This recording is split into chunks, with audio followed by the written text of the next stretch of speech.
Good morning, guys. It is almost 11 here in my little old town, so I'm just doing a daily check-in.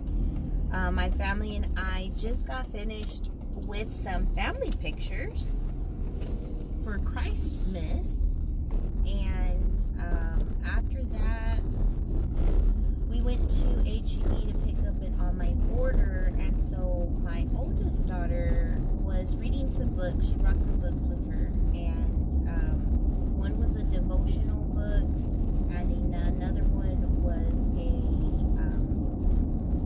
it's a prayer with a story in it for every day of the year. So she had started talking, and she was like, "Mommy, it's good for us to read books like these, right? Because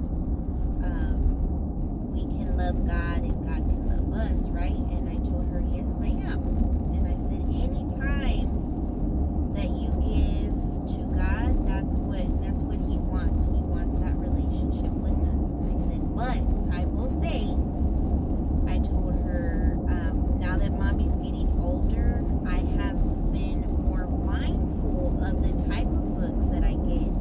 Not only myself, but for y'all, baby. And I said, because we are Christians, and I said, but we are practicing Catholics. And I said, so there's a difference there when it comes to other religions. And I said, so for example, like if Pentecostal books, I'm not too sure where you can purchase those, or Lutheran books, I'm not sure if they sell books. So there's different religions out there.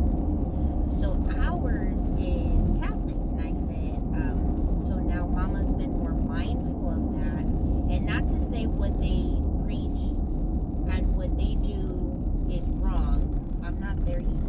I don't believe that. I feel like God does touch us in different ways and speaks to us in different ways, to different people. And I said, but for us and our family, we're practicing Catholic, so I'm very mindful to be getting books for you, sister and brother, of saints and things, because we're learning together. I'm learning with y'all when I'm getting y'all these books. And I said, so I love that you're reading. I love that you're doing all that, because she sees me when I do my Bible studies. Or I'm currently reading a ministry type book with Deacon Bob Rice, and oh my goodness, it's amazing, and it applies to everyone. But